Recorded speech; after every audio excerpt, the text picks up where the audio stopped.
It's rapid reaction time. Welcome to the Field Goals Podcast. I am Dan Viens. I was at the game for half of it on a cold night at Lumen Field. Cold night. Watch the second half from the warm comfort of my own couch. One of the advantages to living so close to the stadium. Not a good night for the Seahawks. They lose their fourth game in their last five. Their record now stands at an even 7-7, 21-13, the final score today as they lose to the 49ers at home. San Francisco improves to 9-4, and they now clinch the NFC West. A couple of weeks ago, we looked ahead to this game, thought this Thursday night matchup would be one where the Seahawks should be able to take a step towards potentially winning the division. They cannot. And now their playoff odds drop to 33%, according to 538.com. They are outside the playoff picture currently. The Giants and Commanders both sit at 7-5-1 with that tie against each other looming large, actually giving them an advantage over the Seahawks, being that they're the two teams the Seahawks are fighting for that last wild card spot.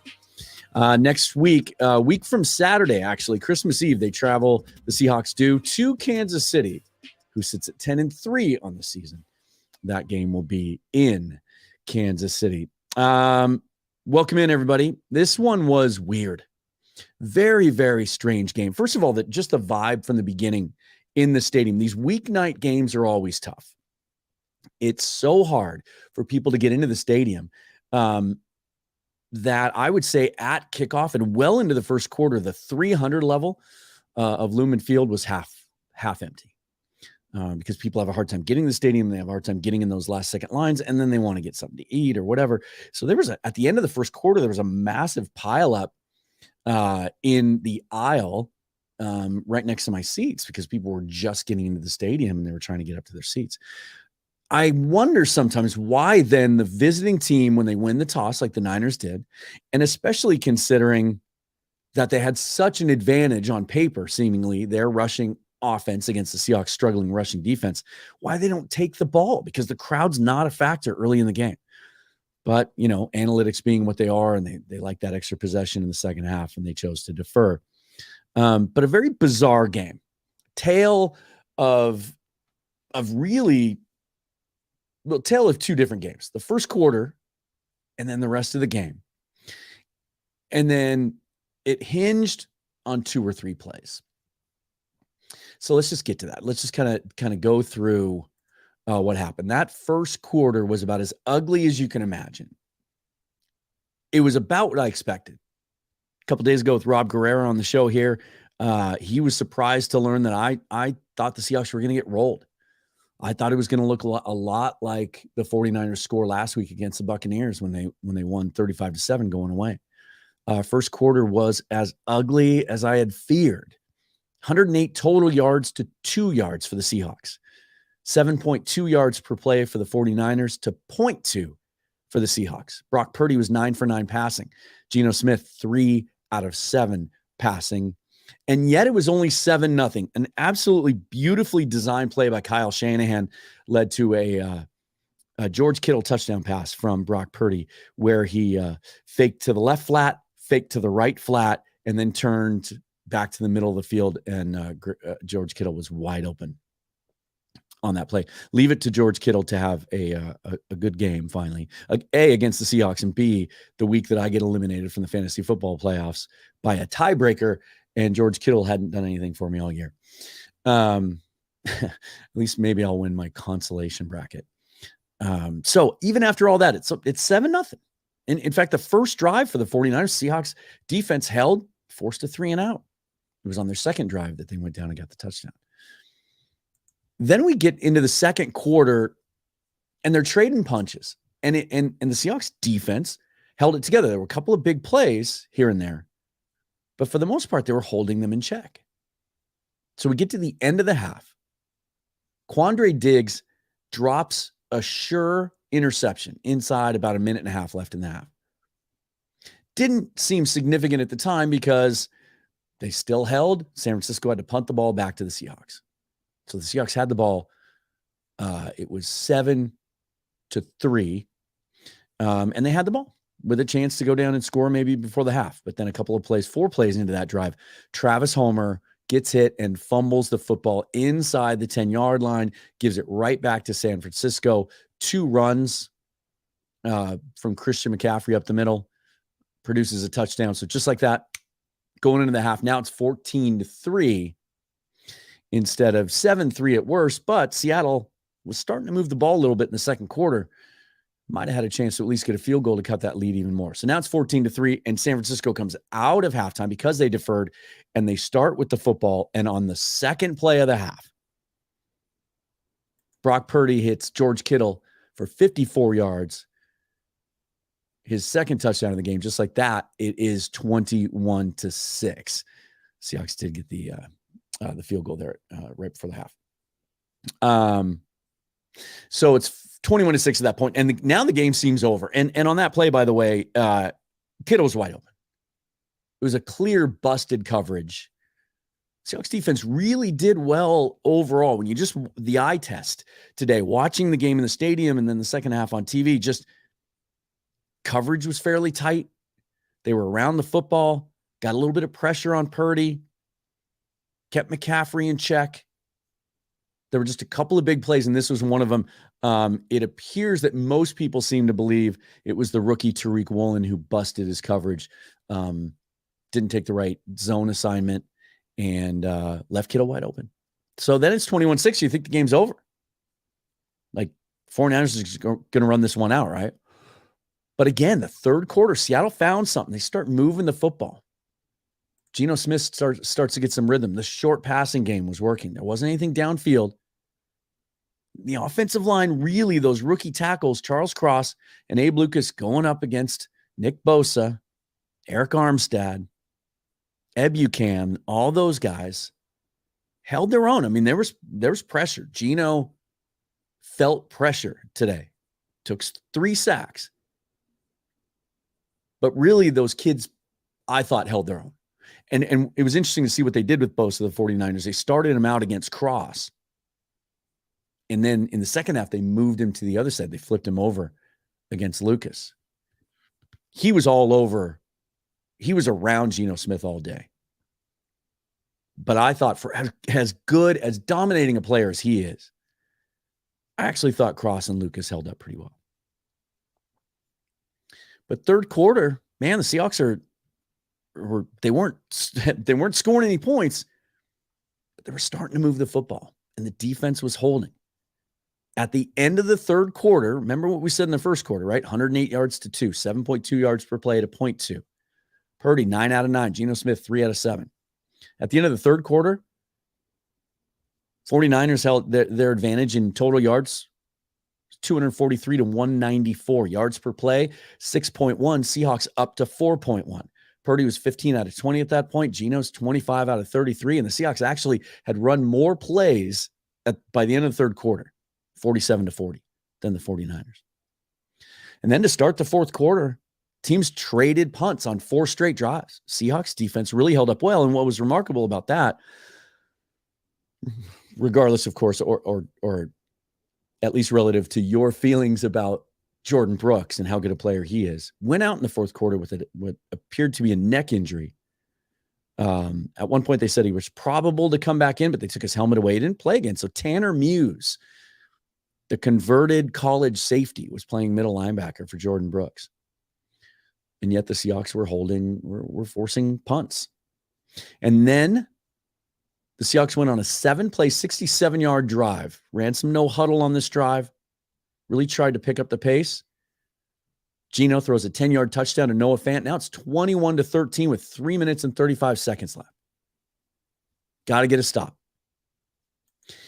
But much like the Carolina Panthers last Sunday, in fact, precisely like the Carolina Panthers, 49ers ran it down the field. In fact, busted a big run,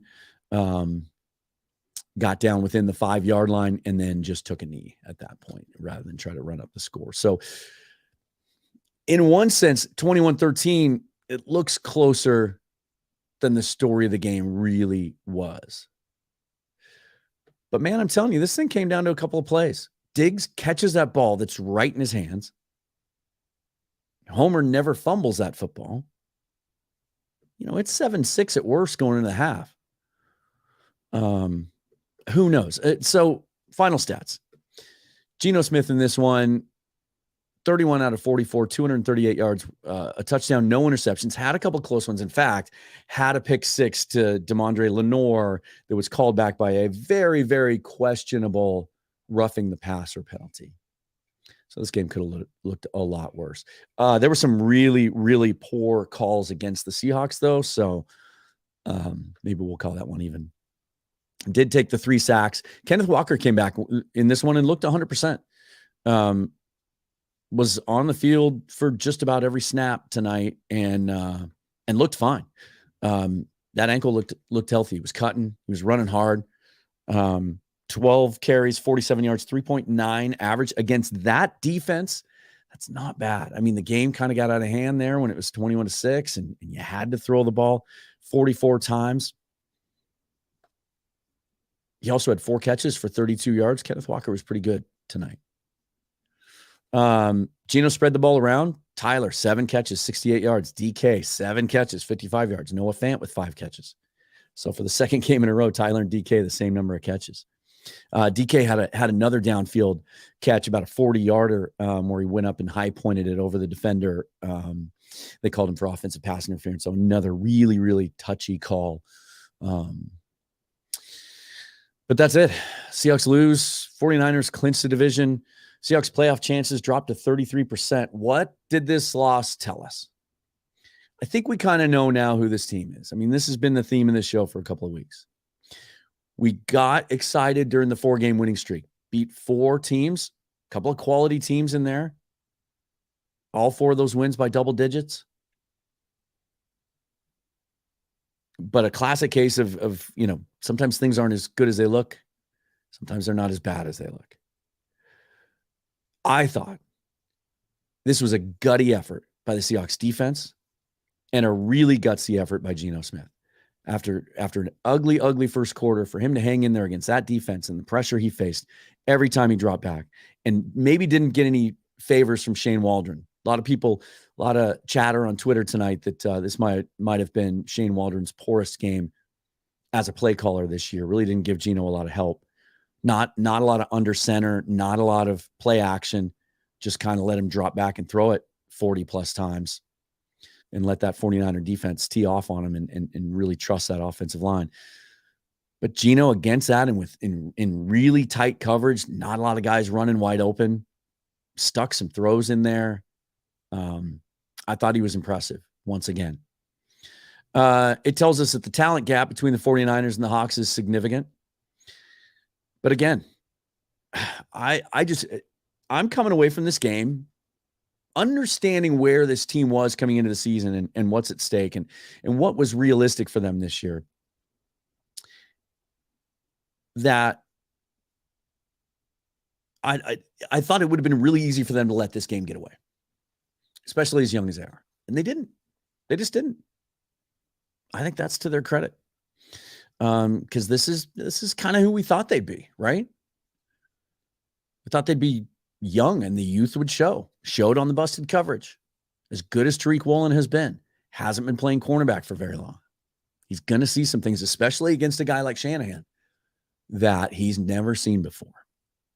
Shanahan's a master at setting things up, running things out of, different plays out of the same formation, running a play that's going to give you a certain look so that later in the game they go back to it and you're expecting one thing and he gives you another. Woolen's going to learn from that. There's holes on this roster. They have an offseason coming up with 4 picks in the top 50, 55. Of course, with each Seahawk loss now, that second pick in the first round keeps getting better. They may end up out of this thing with 2 top 15 picks, including one in the top 3 in the first and the second round. And then it's the same issues week in, week out. I think that's in a kind of a twisted way. That's encouraging to me anyway. It's the same issues. And one of those is that interior offensive line. They just got beat up today. They got killed. I mean, Austin Blythe and Gabe Jackson at right guard just got abused. That needs to be addressed, needs to be fixed.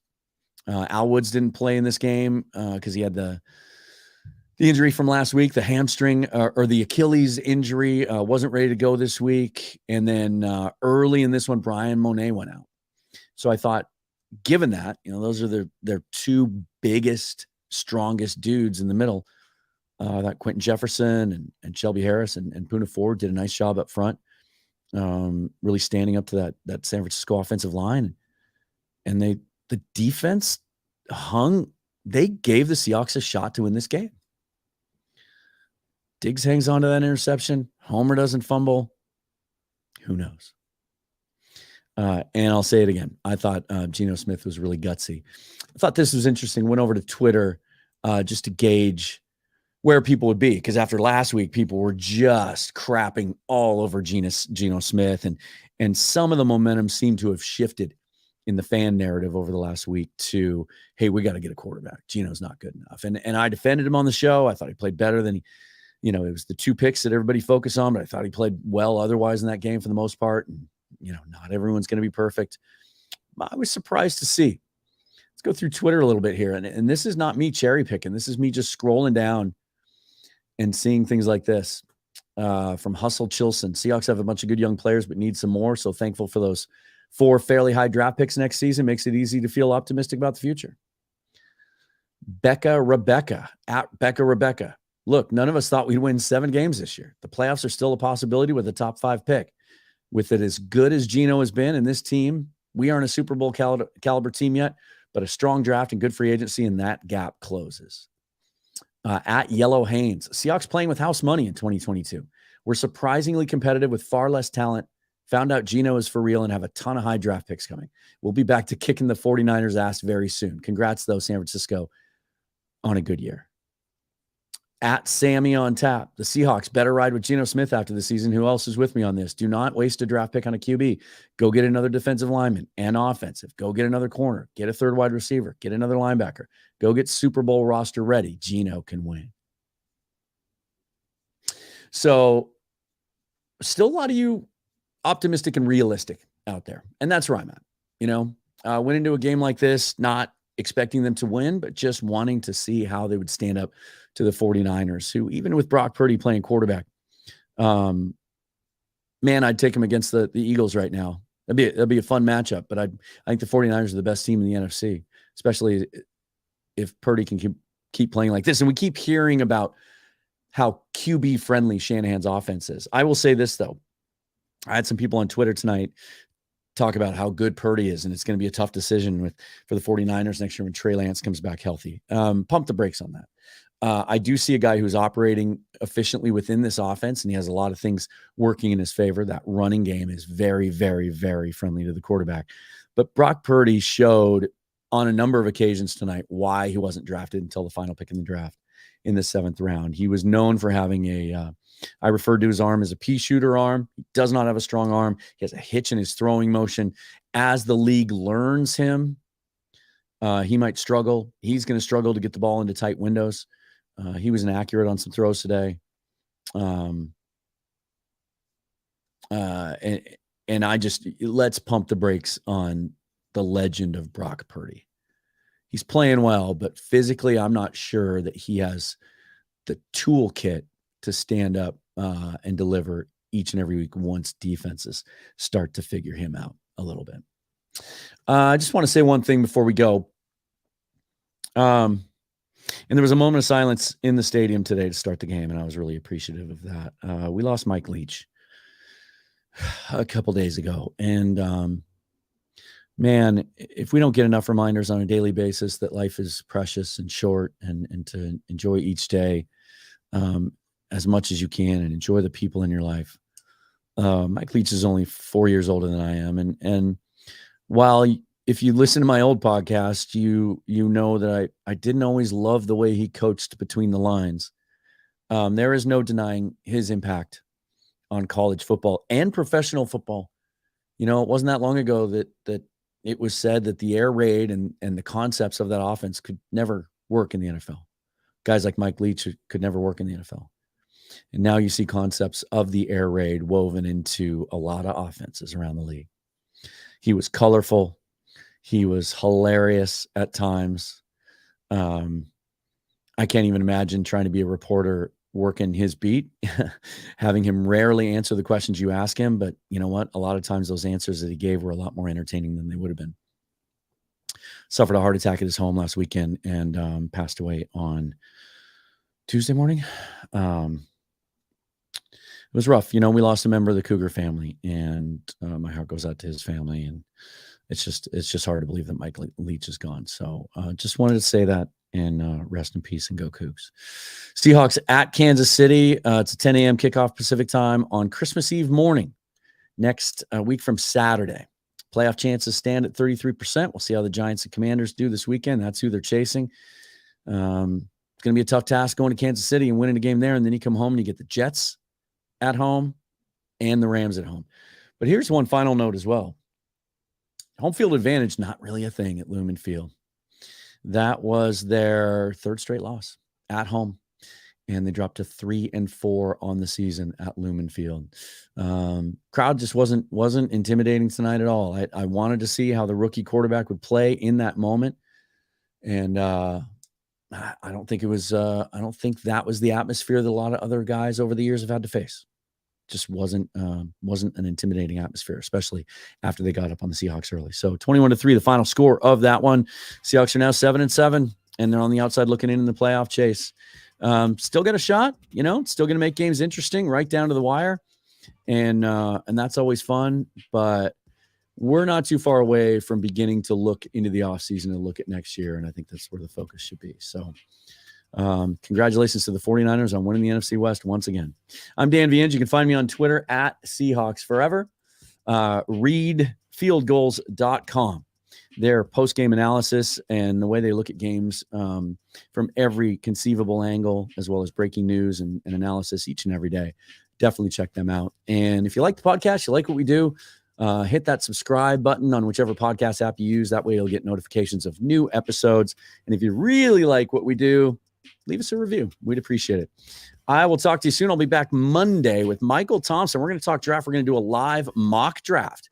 We'll know after the weekend where the Seahawks pick at that time. And we're just going to do it live and work through it together and see maybe if the Seahawks can put together a defense with all those high picks. That'll be Monday. Until then, enjoy your weekend, everybody. Dana will be along in a couple of days as well. Thanks for listening to Field Goals. See you soon.